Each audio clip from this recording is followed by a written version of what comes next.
Real quickly. So, couple of things.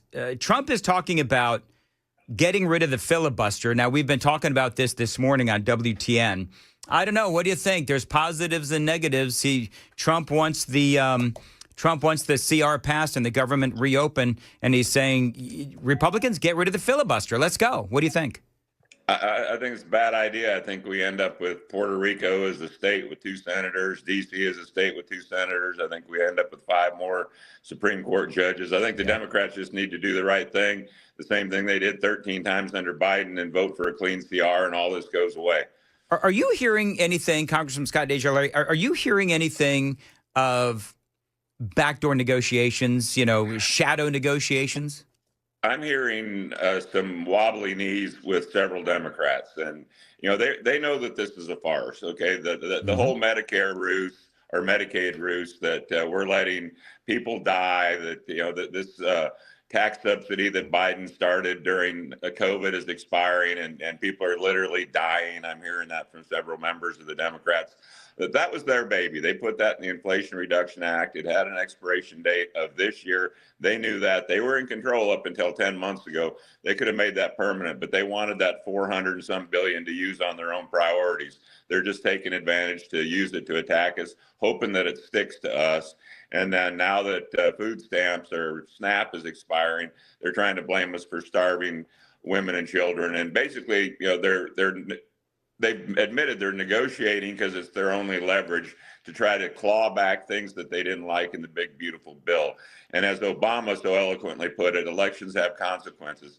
We elected President Trump to do a job to get the economy back in order, to shut the border, to stop the nonsense that we went through the prior 4 years. They're unhappy. They have Trump derangement syndrome. And so they've shut down the government.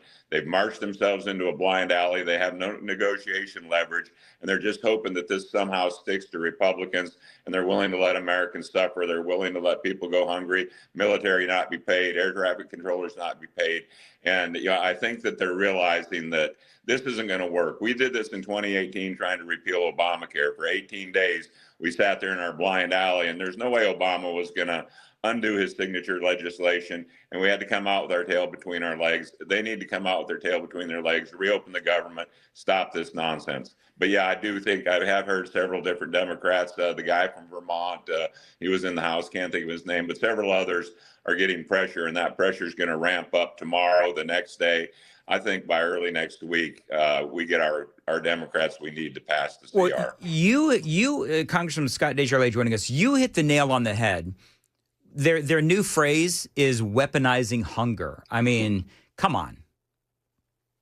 Yeah, it's absolutely ridiculous. And who's weaponizing it? They are. Yep. They're wanting to get $1.5 trillion of their priorities put back to a continuing resolution, which, I mean, that's like a budget. And a continuing resolution, for the listeners that don't talk DC swamp, is just continuing the spending at the previous level. And that's what you do until you decide how you're going to spend the money. It's our job to do that. And we're supposed to be doing that all month. And we're supposed to be working with the appropriators. They're still working on it. But a clean CR just means we spend at the levels that were frankly set under Biden, which were too high. We clawed a bunch of things back in the big, beautiful bill. They're upset about that. And so they're trying to negotiate on this short-term CR, which only goes through November 20th, by the way. So we've already, I think we did it September 19th.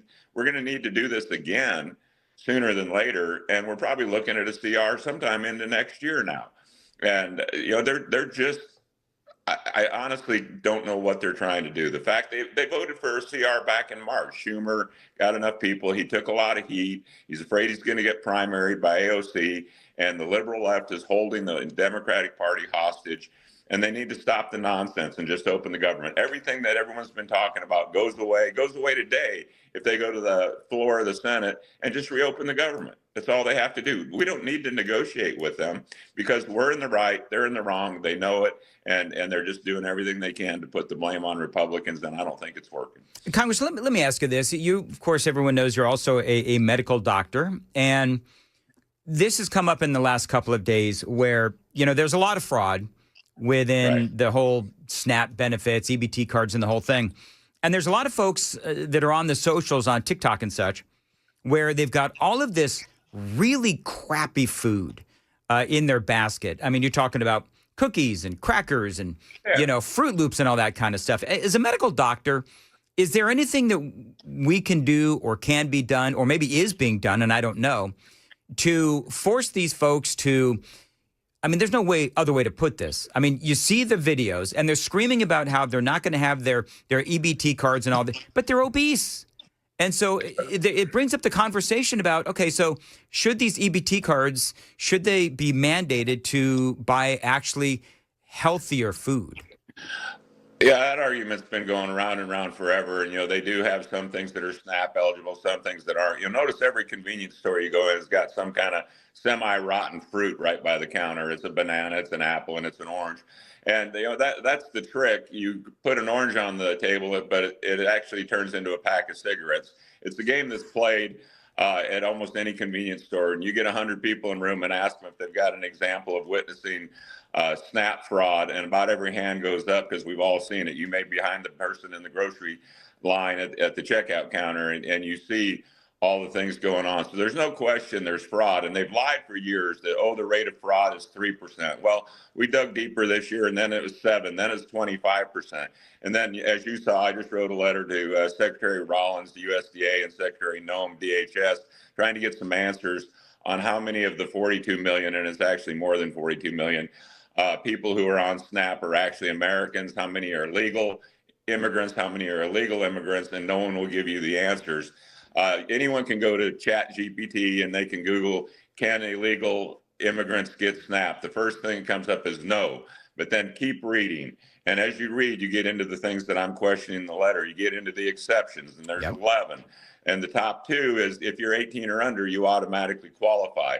If you're an asylum seeker or you get asylum, you automatically qualify. And not to keep going, but like the 50,000 refugees he brought in from Haiti, he being Biden, automatically qualify. So out of the 20 million people that crossed the southern border during the last 4 years of Biden administration, how many were children? I'm asking that question because they all qualify for SNAP. So Americans who need SNAP or food stamps are going hungry while we're supplying people who are not even American citizens. And I'm going to do a similar letter on Medicaid and emergency care, because if you Google, can they get Medicaid or can they get health care? They say no, but keep reading, because anyone that goes to the ER can't be turned away. So guess where they go? And there's fraud and abuse, and there's a lot of questions I've been trying to get answered for years now. I asked Vilsack, I've asked Secretary Rollins, I want numbers. I want to know how many people of the 42 million, because we're trying to write a 5-year farm bill, which only about 15% is farming, 85% is the SNAP program. And how do you do that without transparency and knowing where that money's going? And I don't think most Americans think that their tax dollars should go to non-citizens, and at very least, it should go to American citizens first. Congressman Scott DesJarlais is joining us. One of the things that I was talking to a friend earlier about this, and about how this might be one of those moments where more of the American people actually start realizing just how many people and who are receiving these SNAP benefits. And, to your point, once President Biden deemed a lot of those folks that came in here illegally as legally present, that does open the door for, a lot of that various, aid, if you will. And so let me know if they actually answer your questions. I doubt that they will. Go ahead. I think maybe Rollins will, because I've asked her this in open hearings. I asked her earlier this year. They always come into a token hearing when they're new. And so in Ag Committee, I asked Vilsack, and what's funny is they'll give the same answer. No, you can't get these benefits if you're illegal. Then I held up their own handbook, right front and center. These are the people that can get SNAP. And I said, is this wrong? He goes, no. And I said, so people do get SNAP that are non-citizens. Well, yeah, but there's exceptions. So in their mind, that doesn't make it illegal. That's the rules. And the rules need to be changed because, again, how many people that come into the country were under 18? Yeah, I'm going to guess 25%. And that's probably conservative. But of the 42 million receiving SNAP right now, I would love someone to prove me wrong that at least a quarter of those, if not more, are not American citizens. And so, yeah, I'll let you know if I get the answers. but this is something I've been working on for probably 5 years or more. And everyone that says they'll get back to me, but as usual in Washington fashion, they just put it at the bottom of the pile and ignore you. Okay, real quick, I want folks to know, and Joan, you probably have this. FBI Director Kash Patel, this morning, the FBI thwarted a potential terrorist attack and arrested multiple subjects in Michigan who were allegedly plotting a violent attack over Halloween weekend. More details to come, thanks to the men and women of the FBI and law enforcement everywhere, standing guard 24/7 and crushing our mission to defend the homeland. Very scary, and kudos to the FBI for that. Yeah. Congressman DesJarlais, last question for me. President Trump has now called, and some people are saying that this was a surprise, swirling questions after Donald Trump's call to resume nuclear testing. Talk a little bit about that. Well, we're the only ones playing by the rules. We've had these treaties, I guess it's the SALT treaty that's due to expire in 2026. You can't trust China. You can't trust Russia. They've been building secret weapons. They've been building weapons that don't fit under the treaty. China's not under a treaty, so they're doing whatever the heck they want.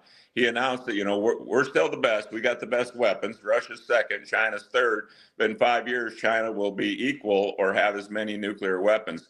And the point is, everybody else is doing it. We've been trying to follow the rules, and we're pretty confident in our nuclear arsenal. And so we don't really feel a need to test them. There's ways you can almost test, I'll call it AI, but it wasn't AI at the time, that we know that our weapons are viable. But I mean, why let everybody else break the rules and say, well, we're going to be the good ones and not do that? So, and I think it's just classic Trump fashion. You guys aren't playing by the rules. We're going to start testing again, and we're going to show you how strong we are. And that was a big part of his tour. And I think he was very successful in what he did on this trip through Asia. I think he's got Xi's attention. Putin, I don't know what we're going to do with him. Yeah. But at any rate, I think that let's have a level playing field, and that's all he's saying. You guys have been developing secret weapons and testing them. We're going to do the same thing.